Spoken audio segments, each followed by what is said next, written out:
இப்போ லேட்டஸ்ட்டாக போயிட்டு இருக்க ஒரு முக்கியமான விஷயம் என்ன அப்படின்னா, இந்த டாட்டூ மேன் அப்படின்னு சொல்லிட்டு இந்த ஏலியன் பாய் அப்படின்னு சொல்லிட்டு ஒருத்தர் வந்து அவரோட நாக்கெல்லாம் வெட்டி அப்புறம் வீடியோலாம் போட்டிருந்தாரு.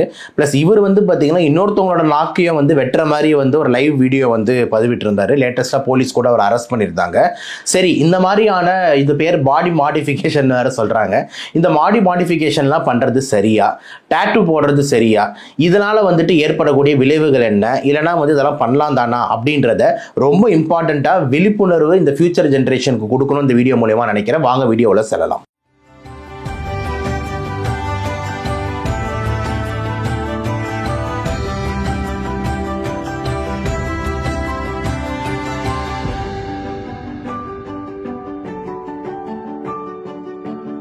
ஃபர்ஸ்ட் ஆஃப் ஆல் வந்து இந்த நபர் ஏலியன் பாய்ன்ற நபர் வந்து பார்த்தீங்கன்னா வந்து அவரோட நாக்கை வந்து ரெண்டாக வெட்டிக்கிட்டு ஒரு வீடியோலாம் போட்டுன்னு இருப்பாரு. உங்களுக்கு தெரியும், கண்ணெல்லாம் நீல கலரில் ப்ளூ கலரில் வந்து மாற்றிருப்பாங்க. அதுவும் உங்களுக்கு வந்து தெரிஞ்ச விஷயம்தான். ஃபர்ஸ்ட் ஆஃப் ஆல் வந்துட்டு நான் ஒரு சின்ன ஒரு இதோட ஆரம்பிக்கிறேனே. ஒரு எவ்வளோ பேஷண்ட்ஸ் வந்து நம்ம பார்த்துருக்கோம். அதாவது இந்த எம்பிபிஎஸ் படிக்கிற டைமில் ஒரு குழந்தை பிறக்கும் போது அவங்க அம்மாங்கெல்லாம் வந்து கதறி அழுததை பார்த்துருக்கேன். என்னென்னா அவங்க குழந்தை பிறக்கும் போது இந்த பிதண்ட, அதாவது இந்த பிளந்த உதடுகளாக பிறக்கிறாங்க. அப்புறம் இந்த கிளெஃப்ட் லிப், கிளெஃப்ட் பேலட்னு சொல்லக்கூடிய இந்த உள்பகுதிகளை உள்நாக்கெல்லாம் வந்து பிளந்து பிறக்கிறாங்க. ஸோ இந்த மாதிரி பிறக்கும் போது அந்த குழந்தைங்கனால பால் குடிக்க முடிய மாட்டேங்குது, சாப்பிட முடிய மாட்டேங்குது.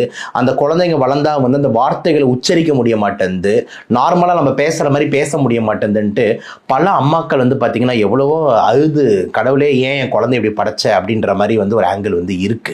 அப்படின்னு இருக்கும் போது நேச்சுரலாக வந்து நம்ம வந்து நல்லா இருக்கிற ஒரு நாக்கை வெட்டுறது எவ்வளோ ஒரு அபத்தமான செயல்னு நீங்கள் எல்லாரும் முதல்ல புரிஞ்சுக்கணும். அப்போ டாக்டரான நம்ம வந்து பார்த்தீங்கன்னா என்ன பண்ணுறோன்னா, அந்த காஸ்மெட்டிக் பிளாஸ்டிக் சர்ஜரி மூலியமா அந்த பிளந்த உதடுகளை வந்து ஒட்ட வைக்கிறது, பிளந்த உள்நாக்குகளை ஒட்ட வைக்கிறது, இந்த மாதிரி இயற்கை சார்ந்து இயற்கைக்கு அந்த குழந்தைய திருப்பி கொண்டு வரும். ஏன்னா இயற்கையாக என்ன, நல்ல நாக்கு, நல்ல உதடு, நல்ல வாய், அதை திருப்பி கொண்டு வரும். இதுதானங்க வந்துட்டு ரியலான ஒரு காஸ்மெட்டிக் சர்ஜரின்னு சொல்றோம். அதே மாதிரி இவங்க அது பேர் பாடி மாடிஃபிகேஷன் சொல்றாங்க. பாடி மாடிஃபிகேஷன்ன்றது வந்து என்ன, ஒருத்தவங்க வந்து பாத்தீங்கன்னா இப்போ நான் சொன்ன மாதிரி ரொம்ப உதடுகளாக பிளந்து பிறக்கிறாங்கன்னும் போது அவங்கள திருப்பி நார்மலாக கொண்டு வர்றது ஒரு பாடி மாடிஃபிகேஷன். ஒரு ஆண்கள் இருக்காரு, அவருக்கு வந்து பார்த்தீங்கன்னா வந்து ஒரு பெண்கள் மாதிரி பெரிய மார்பகங்கள் வந்து இருக்கு.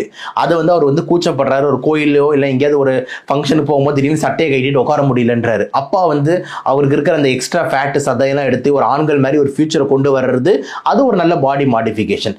ஸோ இந்த மாதிரி இயற்கை சார்ந்து, அதாவது அவங்களோட ஒரிஜினாலிட்டியை திருப்பி கொண்டு வர்றது தானே வந்து ரியலான ஒரு பாடி மாடிஃபிகேஷனாக இருக்கு முடியும்.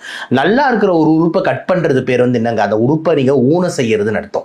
அந்த உறுப்பை வந்து ப்ராப்பரா கடவுள் படைச்சு அனுப்புறத நீங்க அதை இன்னும் ஊனம் செய்யறது வந்து அது நல்லதே இல்லையே. ஓகேங்களா? அதனால எந்த விதத்திலையும் வந்து நம்ம வந்து அதை ஆதரிக்க கூடாதுன்றது நம்ம முதல் கட்ட பார்வை.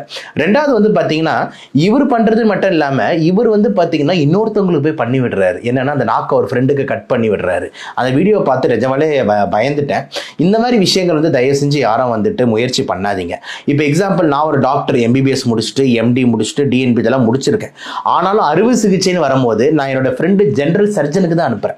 ஏன்னா அவன் தான் அறுவை சிகிச்சை நிபுணர். எம்எஸ் ஜெனரல் சர்ஜரி படிச்சிருக்காரு, எம்சிஹெச் படிச்சிருக்காரு, இவர் யூராலஜிஸ்ட், இவர் கேஸ்ட்ரோலஜிஸ்ட் அப்படின்னு சொல்லிட்டு அவங்க கிட்ட அனுப்புறோம். ஏன்னா அவங்க தான் அந்த அறுவை சிகிச்சை பண்ணி பழகினவங்க, அவங்க தான் அதில் நல்லா பண்ணுவாங்க.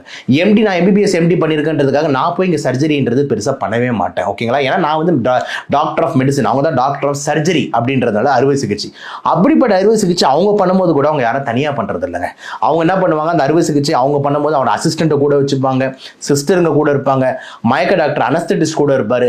திடீர்னு பிபி ஏறுது இறங்குது, ஹார்ட் ரேட் ஏறுது இறங்குது, இல்லைனா வந்து திடீர்னு காக்கா வலி போயிருது, திடீர்னு கார்டியாக் நிற்குதுன்னா உடனே அனஸ்தட்டிஸ்ட் பேக்கப் இருப்பாங்க, உடனே ஐசியூ பேக்கப் இருக்கும். ஏதாவது ஆச்சுன்னா உடனே பேஷண்ட் ஐசியூ கொண்டு போயிட்டு நம்ம வென்டிலேட்டரில் டியூப்ல போடுற மாதிரி. அப்போ இவ்வளவு பேக்கப் வச்சுக்கிட்டு தான் ஒரு டாக்டரே வந்து பார்த்தீங்கன்னா அறுவை சிகிச்சையை பண்ணுறாரு. அப்போ எந்த பேக்கப் ஒன்றுமே இல்லாமல் நீங்கள் டைரெக்டாக சும்மா ஒரு டேட்டூ ஸ்டுடியோவில் உட்காந்துக்கிட்டு நாக்கு இருக்கிற வேலையை பார்க்குறீங்கன்னா எவ்வளோ ஆபத்து, உயிரே போகிறதுக்கு வாய்ப்பு இருக்கு. நான் என்ன கேள்வி கேட்குறேன், நாக்குன்னும் போது அந்த நாக்கில் எத்தனை ரத்த குழாய்கள் இருக்குன்னு தெரியுமா? நாக்கு எவ்வளோ ஹைலி வாஸ்குலர் தெரியுமா? லைட்டாக கடிச்சாலே அவ்வளோ ரத்தம் வருமே. இது எதுவுமே நம்மளுக்கு தெரியாமல், நாக்கை பற்றி எதுவுமே தெரியாமல் நம்ம அதை வெட்டுற வேலையை வந்துட்டு ஒரு நான் சர்டிஃபைட் டாக்டர் பண்ணுறது நல்லதில்லை. சர்டிஃபைட் டாக்டர் இதை பண்ண மாட்டார். சர்டிஃபைட் டாக்டர் போய் நீங்கள் போய் டாக்டர் நாக்கை வெட்டி விடுங்கன்னா வெட்டி விடுவாரா? ஏன் சார், நல்லா இருக்கிற நாக்கை எவன் சார் வெட்டுவான்? என்ன சார் சொல்கிறீங்க? சொல்றீங்க, அதெல்லாம் பண்ண முடியாதுதான் சொல்லுவாரு. இப்போ ஒரு ஆக்சிடென்ட் ஆயிடுச்சு, காது பிளந்து வருது, அந்த பிளந்த காதை ஒட்ட வைக்கிறது, நம்ம நாக்கு பிளந்து வருது, அந்த பிளந்த நாக்கை ஒட்ட வைக்கிறது, பிளந்த உதடுகளை ஒட்ட வைக்கிறது, இந்த மாதிரி திருப்பியும் வந்து நம்ம நார்மாலிட்டிக்கு கொண்டு வர்றது தானே ஒரு டாக்டரோட வேலை. நல்லா இருக்கிறத வந்து வெட்டி ஓடுறது என்ன சார் ஆங்கிள் இருக்கு?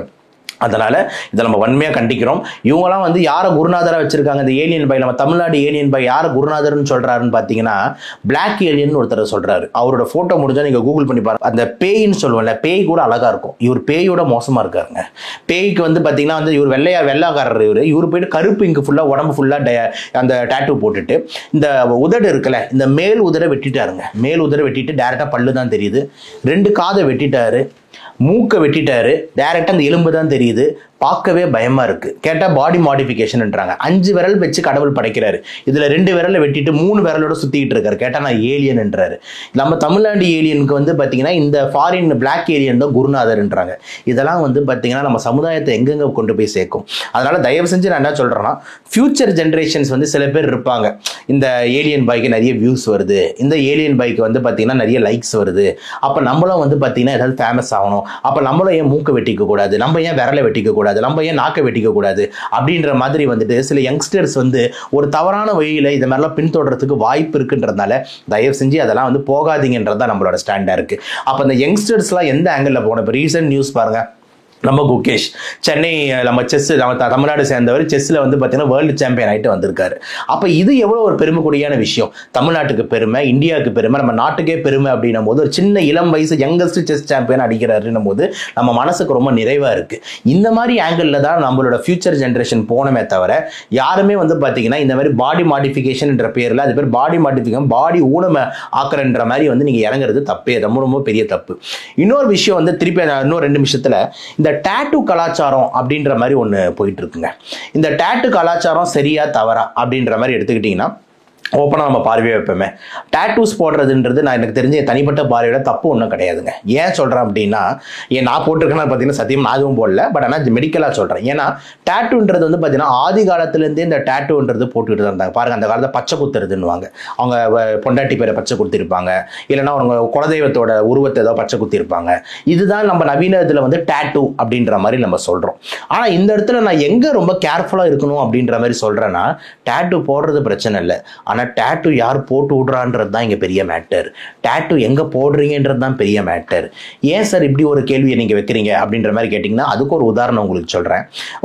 ஒரு 3-4 வருஷம் இருக்கோங்க, ஒரு பேஷண்ட் வந்தார், வெயிட் பயங்கரமாக குறைஞ்சிக்கிட்டே போகுது, ஜுரம் அடிச்சுக்கிட்டே இருக்குது அப்படின்ற மாதிரி, என்ன காரணனே தெரியல அப்படின்ட்டு நாங்களும் டிபியாக இருக்குமோ அதுவாக இருக்குமோ கேன்சர் இருக்குமோ செக் பண்ணோம், எல்லாம் நெகட்டிவ். ஆனால் பிளட் ரிப்போர்ட் டெஸ்ட்டில் வந்து வருது இவர் எய்ட்ஸ் பாசிட்டிவ், ஹெச்ஐவி பாசிட்டிவ்னு சொல்லிட்டு ரிப்போர்ட் வருது. அப்புறம் அவர் வந்து பார்த்தீங்கன்னா வந்து ஒரு சின்ன வயசு பையன், என்னடா உடல் உறவு, சார் எனக்கு கல்யாணமே ஆகலை சார். இல்லைப்பா வேற எங்கேயாவது போயிட்டு, ஐயோ உடல் உறவுலாம் எனக்கு எதுவுமே இல்லை சார், செக்ஸ்ன்ற ஆங்கிள் எதுவுமே இல்லையா சார் அப்படின்றாரு. அப்புறம் என்னதான் நான் பண்ணேன் அப்படின்னு பார்க்கும்போது ஒரு டாட்டூ வருது. இது என்ன பண்ணா சார், இதுதான் நான் வந்துட்டு ஒரு 2 மாதம் முன்னாடி வந்து கோவாவில் ஒரு டாட்டூ சென்டரில் போட்டேன். எவ்வளோப்பா அதுக்கு விலை? 500 ரூபாய் சார். 500 ரூபாய்க்கு இவ்வளோ பெரிய டாட்டூ போட்டேன். ஆமாம் சார், அதுக்கு தான் சார் அங்கே கூட்டம் மோதும் அப்படின்னு. அப்போ யோசிச்சு பாருங்க, அவர் கோவாவில் ஏதோ ஒரு சென்டரில் போயிட்டு டாட்டூ போட்டிருக்காரு, அங்கே எல்லாம் லைனில் நிற்கிறாங்களாம். இவர் ஒருத்தர் டாட்டூ போட்டு முடிச்சோன்னா 500 ரூபா போட்டுட்டு அடுத்து நீ உட்காருன்னு டாட்டூ போட்டுகிட்டே இருக்காங்கன்னும் போது, அந்த ஊசி போடுறாங்களே, அந்த டாட்டூ தானே, ஊசி தானே டாட்டூ போடுது, அந்த ஊசியை மாற்றுறதே கிடையாது. அப்போ ஊசியை மாற்றாமல் நீங்கள் அடுத்தடுத்த ஆளுக்கு டாட்டூ போகும்போது, நம்மளுக்கு முன்னாடி நம்ம துரதிஷ்டம் ஒரு ஹெச்ஐவி அங்கிள் போய் டாட்டூவை போட்டுக்கிறாரு. அந்த ஹெச்ஐவி அங்கிள் எய்ட்ஸ் அங்கிள் முடிஞ்ச உடனே நீ போய் உட்கார்ற, அதே ஊசி ஒன்று குத்துது, அப்போ உனக்கு எய்ட்ஸ் வந்துருமா வராதா? அப்போ நான் என்ன சொல்கிறேன்னா, இந்த டாட்டூ போடுறதுல வந்து ஸ்டாண்டர்டைசேஷன் ரொம்ப ரொம்ப முக்கியம் சார். நம்மளோட இவங்க போடுறாங்க, பெரிய ஆக்ட்ரஸ் போடுறாங்க, நம்ம இந்த சமந்தா மேடம் போட்டாங்க, இவங்க மேடம் போட்டாங்க, அதெல்லாம் பார்த்து நம்ம ஸ்போர்ட்ஸ்கார் விராட் கோலி போட்டிருக்காரு, கண்டிப்பாக எல்லாம் இன்ஸ்பயர் ஆகணும், இல்லைன்னு சொல்லலை. அவங்க எங்கே போய் போட்டிருப்பாங்கன்னு தெரியுமா? அவங்க நீங்கள் நினைக்கிற மாதிரி ஒரு 500 ரூபா கொடுத்துட்டு ஏதோ ஒரு சென்டர்லேயே போட்டிருப்பாங்க. அவங்களாம் வந்து ரொம்ப ஸ்டாண்டர்டைஸ்டாக ஸ்டெரைல் டெக்னிக்கில் பண்ணுற பெஸ்ட் இடத்துல போய் போடுவாங்க. ஆனால் அந்த பார்த்து இன்ஸ்பயர் ஆகிற நம்ம அவ்வளோ காசு கொடுத்து ஒரு ஸ்டாண்டர்டைஸ் சென்டரில் போட முடியுமா அப்படின்னு கேட்டிங்கன்னா அங்கே ஒரு பெரிய கேள்விக்குறியா அமையுது. இப்போ நம்மளோட யங்ஸ்டர்ஸாக இருக்கட்டும், நம்மளோட புள்ளிங்கோ பாய்ஸாக இருக்கட்டும், நம்மளோட சாமானிய மக்களாக இருக்கட்டும், இப்போ இவங்களாம் போயிட்டு டாட்டூ போடணும்னு ஆசைப்படும் போது ஒரு 15,000-20,000 செலவு பண்ணி போடுவாங்களா? இல்லை அதே டாட்டூவை வாமிச்சு நம்ம ஒரு 500,000 போடுறதுக்கு ஒரு அங்கிள் இருக்காரு அப்படின்னு அங்கே போய் போடுவாங்களா? 500 ரூபாய்க்கு போடுறாரா அப்படின்ட்டு அங்கே ஓடிடுவாங்க. ஆனால் அந்த 500 ரூபா 1000 ரூபாய்க்கு போடுற அங்கிள் கண்டிப்பாக வந்து இந்த நீடில்ஸை கரெக்டாக யூஸ் பண்ணுவாரா? அதே நீடில்ஸை எல்லாருக்குமே பயன்படுத்துறதுக்கு வாய்ப்பு இருக்குல்ல? இந்த மாதிரி 1000 கேள்விகள் வந்து இருக்கு. ஸோ நான் என்ன சொல்றேன்னா, டாட்டூ போடுறது அப்படின்றது வந்து உங்களோட தனிப்பட்ட விருப்பம். அது உடம்புக்கு பெரிய கெடுதல் ஏற்படுமா அப்படின்னு கேட்டிங்கன்னா நான் அதுக்கு வந்து பார்த்தீங்கன்னா ஆமாம் பெரிய கெடுதல்னு நான் சொல்ல மாட்டேன். எனக்கு தோலில் போடுற ஒரு விஷயம் தான், ப்ராப்பர் கேர் இருந்தால் போதும். அப்போ நான் எங்கே திருப்பி கேள்விகளை கொண்டு வரேன்னா, இப்போ டேட்டூ நீங்கள் போடுறத விட டேட்டூ எங்கே போடுறீங்க, எந்த இடத்துல போடுறீங்கன்றதான் முக்கியமான ஒரு அம்சமாக வந்து அமையுது. ஸோ இந்த நேர்காணல் முடிவில் நான் சொல்கிறது என்னென்னா, இந்த பாடி மாடிஃபிகேஷன் இந்த மாதிரி ஒரு விஷயத்தில் வந்து உங்கள் நாக்கை வெட்டிக்கிறது, மூக்கை வெட்டிக்கிறது, காதை வெட்டுறது, இந்த மாதிரி ஆங்கிள் எல்லாம் போகாதீங்க. ஒரு வளர்ப்பு சார்ந்த ஒரு சமுதாயத்தில் வந்து முற்போக்கு சிந்தனையோட எப்படி டெவலப் ஆகலான்ற ஆங்கிளோட போங்க. டேட்டூ பொறுத்த வரைக்கும் நல்ல இடத்துல போடுங்க, ஸ்டாண்டர்டைஸ் இடத்துல போடுங்க. இதுக்கான லாஸும் சட்டமும் வந்து அரசு வந்து அமைக்கணுன்றது நம்ம கோரிக்கையாகவும் வந்து இருக்கு. மீண்டும் இன்னொரு வீடியோவில் சந்திப்போம். அதுவரை நன்றி, வணக்கம்.